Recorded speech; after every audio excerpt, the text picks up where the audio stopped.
Sir, आज की press conference रही है, उसका मुद्दा क्या है और क्या कहना चाहेंगे? आज की जो हमारी प्रेस कॉन्फ्रेंस है, ये इसका जो मुख्य उद्देश्य है वो ये है कि 28 मई 2025 से अभिनव भारत पार्टी जो है वो भगूर से, नासिक पे जो भगूर स्थान है, जो सावरकर जी का पैतृक गांव है, वहाँ से एक सावरकर सम्मान यात्रा निकालने जा रही है, जो कि देश के लगभग 22 राज्यों से होती हुई और 100 से अधिक जिलों से होकर दिल्ली में समाप्त होने जा रही है 30 जून को। जो इस यात्रा का मुख्य उद्देश्य है वो ये है कि वीर सावरकर जी को भारत रत्न दिया जाए। इसको लेकर जिस जिस जिले से ये यात्रा गुजरेगी वहाँ पर वहाँ के जो डिस्ट्रिक्ट मजिस्ट्रेट्स हैं उनको ज्ञापन दिया जाएगा राष्ट्रपति जी महोदय के को सौंपने के लिए। ये इस यात्रा का जो मुख्य उद्देश्य है वो ये है कि हम जो सावरकर सम्मान यात्रा निकालने जा रहे हैं वो इसलिए है कि सावरकर जी को जो सम्मान इस देश में मिलना चाहिए था वो नहीं मिला है और उनको भारत रत्न की उपाधि मिलनी चाहिए। सर, लगातार आप लोग ऐसे मुद्दे उठा रहे हैं जो बीजेपी भी कई सालों से उठा रही है, तो कहीं ना कहीं आप बीजेपी के उसी धड़े पे आगे बढ़ रहे हैं या अपने भी कुछ टॉपिक्स हैं जो लोगों को सपोर्ट करें, जैसे रोजगार हो गया? जैसे आप जो बात कह रहे हैं, तो पिछले 11 सालों से जो भाजपा की सरकार चल रही है, तो यदि ये दिलाना चाहते तो क्या 11 सालों में ये सावरकर जी को ये सम्मान नहीं दिला सकते थे? तो आप कैसे कंपैरिजन कर सकते हैं इस चीज का कि भाजपा वाले मुद्दे ही हम उठा रहे हैं? सावरकर जी को भाजपा कब एंडोर्स करती है? अभिनव भारत पार्टी का जो मुख्य, हमारे जो प्रेरणा स्रोत हैं वही वीर सावरकर हैं, तो हम तो उन्हीं के लिए लड़ रहे हैं ना, जिनके नाम पे ये पार्टी बनी है, जिनका ये संगठन हुआ करता था। तो भाजपा का और हमारा तो कहीं कोई कंपैरिजन ही नहीं है इस बात को लेके। तो हम तो देखिए, जो बाकी मुद्दे हैं वो सरकार का काम है उन मुद्दों को लेना। देश में बेरोजगारी है कि नहीं है, हम तो अपना जो नेता है, हमारे जो आइडियल हैं, हम तो उन आइडियल को लेके बात करना चाह रहे हैं कि पिछले 11 सालों में निरंतर भाजपा की सरकार चल रही है और भाजपा ने आज तक सावरकर जी के नाम पे क्या किया है। सर, महाराष्ट्र से आप यात्रा शुरू कर रहे हैं, दिल्ली ला रहे हैं, महाराष्ट्र में भाजपा की सरकार है और दिल्ली में भी भाजपा की है, तो आपको नहीं लगता कि इस यात्रा में भाजपा का विरुद्ध बोल रहे हैं तो कहीं कुछ दिक्कत आएगी यात्रा में? नहीं, हम किसी के विरुद्ध कहाँ बोल रहे हैं? आप भाजपा की सरकार, हम तो अपनी बात कर रहे हैं। आपका ही सवाल था कि आप भाजपा वाली भाषा बोल रहे हैं, तो भाजपा ने कब कहा पिछले इतने सालों में? 1980 में बनी भारतीय जनता पार्टी, इतने सालों में कब भाजपा ने प्रश्न उठाया कि सावरकर को सम्मान मिलना चाहिए इस देश में? तो भाजपा की सरकार अगर महाराष्ट्र में है या दिल्ली में है या सेंटर में है, हमारा वो मुद्दा नहीं है। हम जो ज्ञापन देने जा रहे हैं वो राष्ट्रपति महोदय को देने जा रहे हैं कि सावरकर जी को इस देश में जो सम्मान मिलना चाहिए था वो सम्मान नहीं मिला है, तो उसके चलते उनको भारत रत्न दिया जाए। पैदल यात्रा नहीं, पैदल कैसे करेंगे भाई? 30 दिन में ये यात्रा, 40 दिन नहीं, ये पैदल यात्रा नहीं है, गाड़ियों से यात्रा की जाएगी। और ये महाराष्ट्र से, देखिए जैसे हम यहाँ से जब जाएंगे तो भगूर में जो महाराष्ट्र का हमारा यूनिट है, तो महाराष्ट्र के लोग यहाँ से 12-15 गाड़ियां जा रही हैं, वहां से और ऐड होगी, और जिस जिस राज्य से हम निकलते जाएंगे, जैसे महाराष्ट्र से हम कर्नाटका को निकले तो महाराष्ट्र वाले लोग महाराष्ट्र का एरिया कवर करके हट जाएंगे, वहां से हमको कर्नाटका वाली टीम ज्वाइन करेगी। तो हर राज्य की अपनी अपनी टीम वहां पे अपने अपने लेवल पे ज्वाइन करेगी, क्योंकि ऐसे तो हम अगर हर राज्य को साथ में लेके चलेंगे फिर तो हजारों की तादाद में गाड़ियां हो जाएंगी। तो हम ये भी नहीं चाहते कि इस समय जो देश की परिस्थिति है उनको देख के लॉ एंड ऑर्डर में भी कोई प्रॉब्लम हो।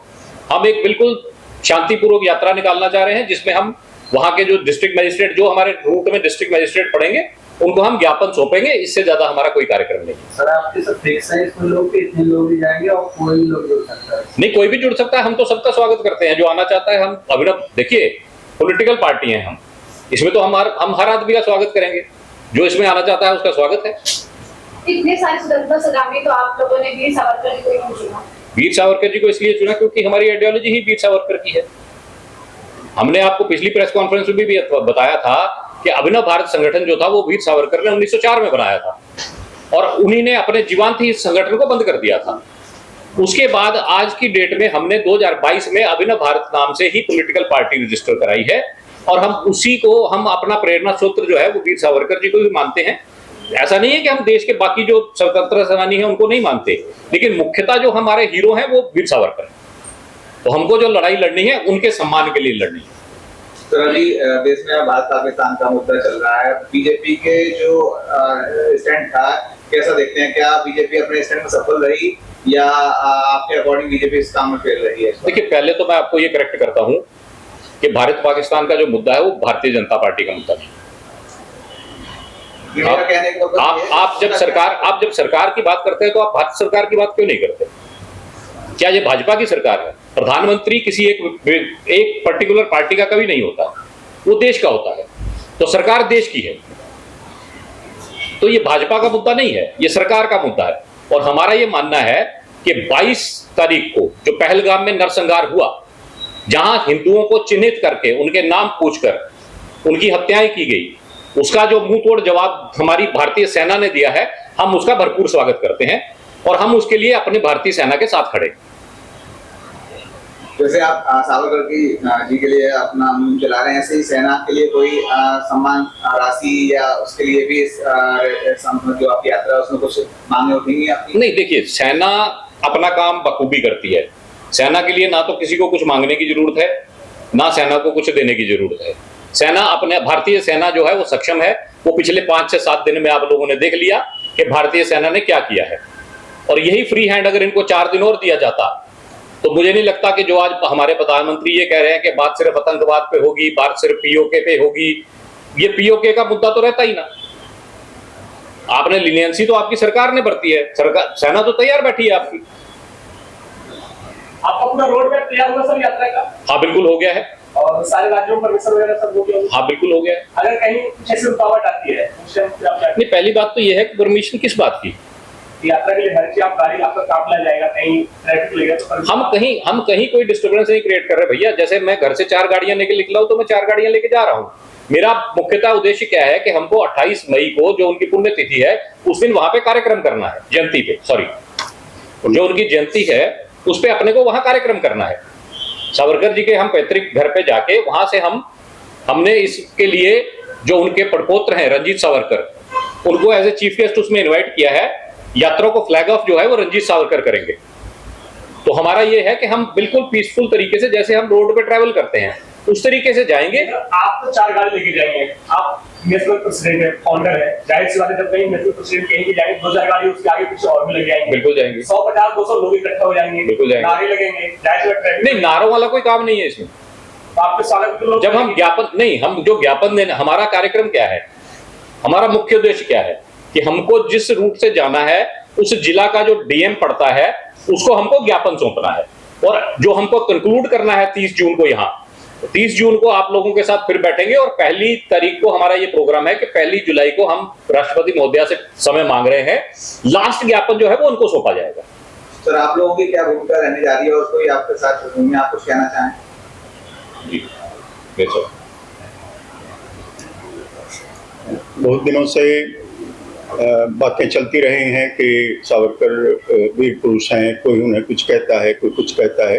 और जो आइडियोलॉजी है सावरकर की, शुरुआत में हम मान सकते हैं कि कुछ और हिंदूवादी पार्टियों की रही होगी, लेकिन उन्होंने सावरकर जी को भारत रत्न देने के लिए कोई भरपूर प्रयत्न नहीं किया। तो हम एक जन जागरण अभियान, लोगों में इस चीज़ की समझ हो कि एक वीर पुरुष 132 साल पहले ऐसा जन्मा जिसने ऐसी परिकल्पना की जो पूरा नहीं हुआ, तो इस कारण से आज धर्म पूछकर लोगों को मारा जा रहा है।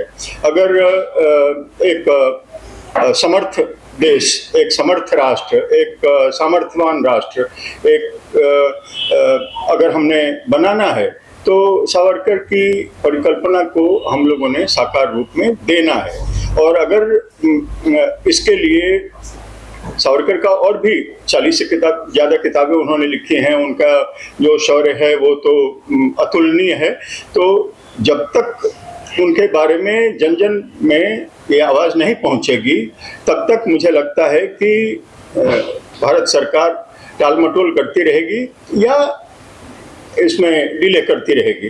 तो एक स्मृति भी हो और जन जागरण अभियान भी हो और ज्ञापन भी हो, हम पूरे शांतिपूर्ण तरीके से इस कार्य को करने जा रहे हैं। हम ऐसा कोई भी कार्य शब्द से या वचन से या कर्तृत्व से हम ऐसा नहीं करने जा रहे हैं कि किसी भी तरह की शांति व्यवस्था भंग हो या उसमें कोई बाधा उत्पन्न हो।